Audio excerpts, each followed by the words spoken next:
impressions of Lee as a director and filmmaker? That I can do it. Yeah.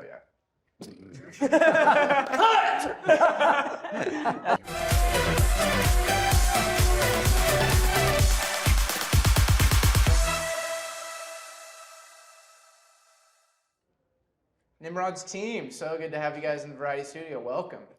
Thank you. Nice. Good to be here. Awesome. Billy, why don't you pull a question out of the fishbowl for us? All right. And who's the first question? Just for me? Just for anyone. For can anyone. answer, can chime Okay. in. Let's get down in there. The answer says. It is rumors.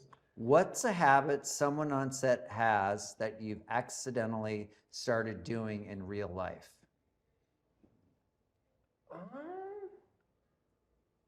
Acting.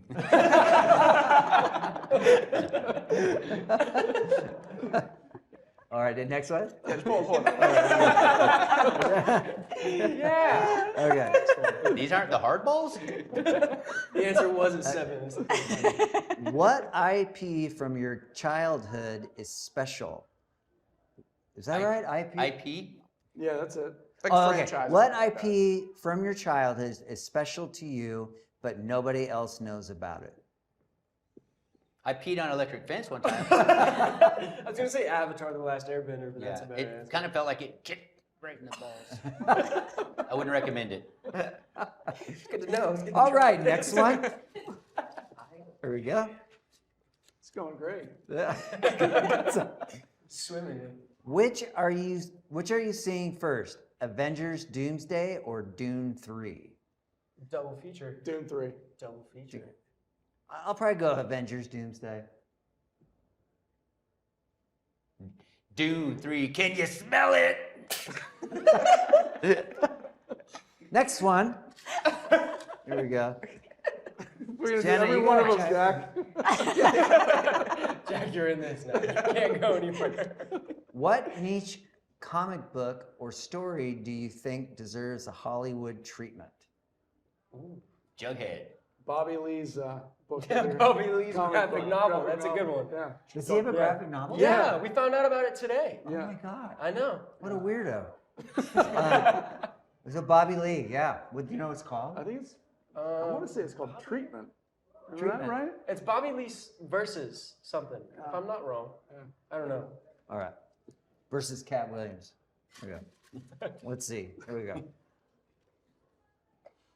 Worst note you've ever gotten on set. Oh, there we go. Whoa, Come on, you guys got something from me. Jenna? I hate the note, have fun with this one. Yeah. So I'm like, I was already having fun, so what do you actually want me to do? Yeah. I had to eat a fish for a movie, and just like a raw fish, and I took a really big bite on the first take, and the second take, they were like, take a bigger bite. I thought they were joking, and I gagged. I thought it wasn't the best. That one kind of sucked. Yeah. Yeah. Yeah. I think mine would have to be in the recording studio from Kevin Army, which he was like, first we'll do it my way, No. and then we'll do it your way. Which means we did it my way. Anyways, all right. We can put the All right. fishbowl. Here we go. Here we go. I think we're just You diving wish. into these questions now. Jack's like, please stop. Please stop at the fish bowl. Don't get us Stop at the fishbowl. Well, I think we're gonna. We're done? pause the Okay. fishbowl for now, yeah. Sorry. As So much successful as that was. Billy, I read that you kind of always had aspirations to make a Green Day movie out of admiration, like projects like Rock and Roll High School and Hard Day's Night. But how did you come up with the idea for like a New Year's Eve road movie that Nimrods would eventually become? Well, every year my family, when we're not going out on New Year's, we watch the movie 200 Cigarettes. And the cast is so good, and there's like so much great music in it. And everyone is kind of headed towards like a New Year's Eve party that night. So I thought, wouldn't it be cool to do like a movie like about Green Day playing on New Year's Eve, and like a bunch of people coming to come see us play, like a road trip movie. So, and then I called up Lee, and then we started hashing out ideas. Yeah, I was curious, what were your impressions of Lee when you guys first collaborated on Ordinary World? Like your impressions of him as a filmmaker. What was the last part of that question? Oh, your impressions of Lee as a director and filmmaker. That I can do it. Yeah. That's the most spot on impression I've ever seen. That's close. No, he was, he's an acting coach too, so it was so awesome to work with him. And then, he was just like put everything, your own words, your own way of saying things, and some of the dialogue that maybe I was struggling with. And then the cast was great. It was like Fred Armisen, who I've known for. Me and like Green Day and his band, they were called Trenchmouth, and we played a couple shows together back in like a long time ago. So yeah, he was great. Selma Blair was great, and it was amazing experience. And I know Green Day as a collective is credited as a writer on this film along with you, Lee. I'm curious, what was that pre-production process like when you're building the script and kind of building up the movie from the original idea? Sure. Yeah. Well, when Billy Joe and I started talking about the idea and kind of figuring out this story of these kids on a road trip to see Green Day, I realized we need a lot of crazy stuff to happen to these kids and a lot of fun antics, So what better source to go to than these three guys?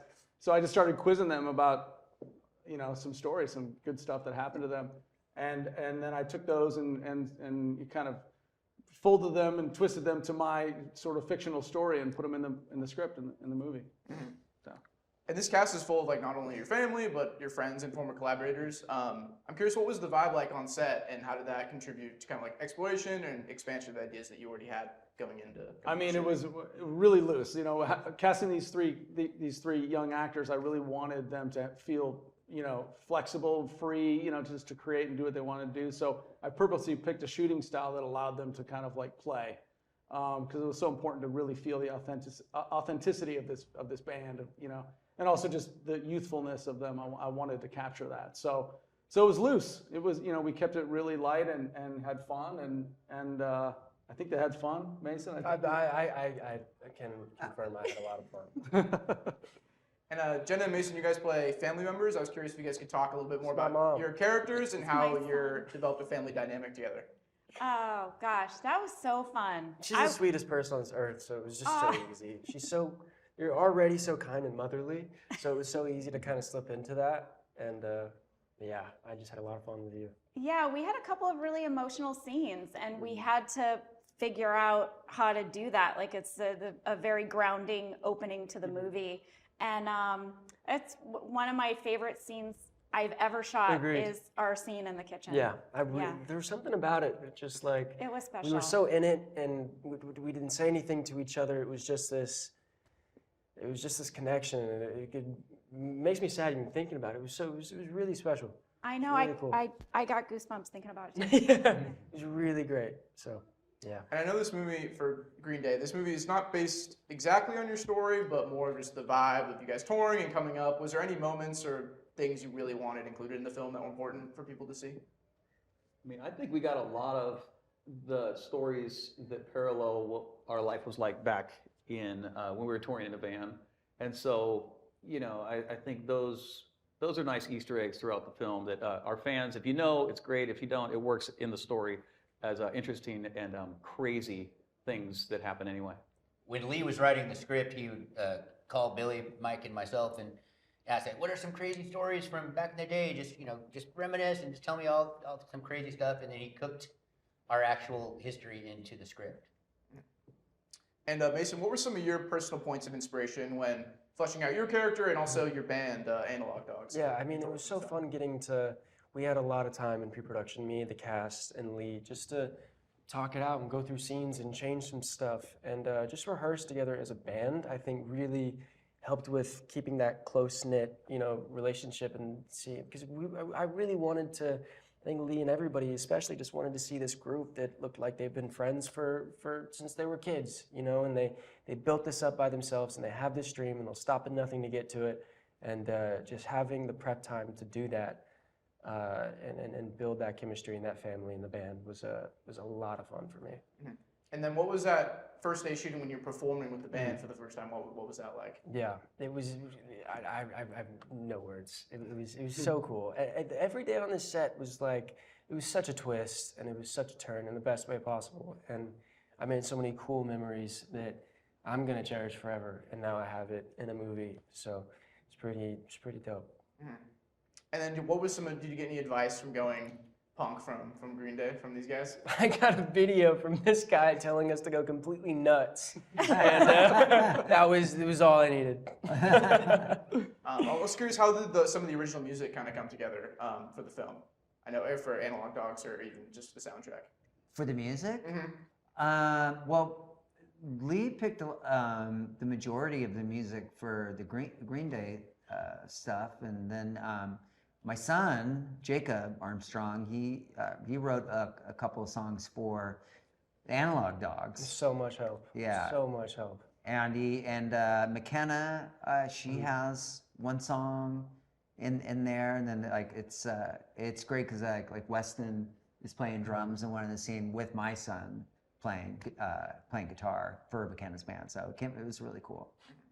And Mason, what was it like to reunite with McKenna in this movie? It was really cool. I mean, so weird enough, we did Green Day before we did this film before Regretting You, which is weird because Regretting You came out a while ago. But that was the first thing we got to really do together, and we had a year in advance just to hang out and talk about it and whatnot, and it was so much. I mean, we say to this day, even if we met on that day and didn't have a year to become friends, that we would have had the same chemistry because it's so easy to go through scenes with her, figure it out. We just have so much fun, so it's always a joy getting to do stuff with her.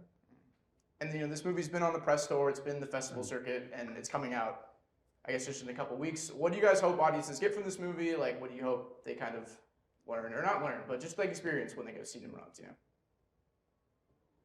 I mean, my thing is, I hope that young people see it and they want to go out and get a guitar, or a drum kit, just like play music, I hope you just sit down and have fun.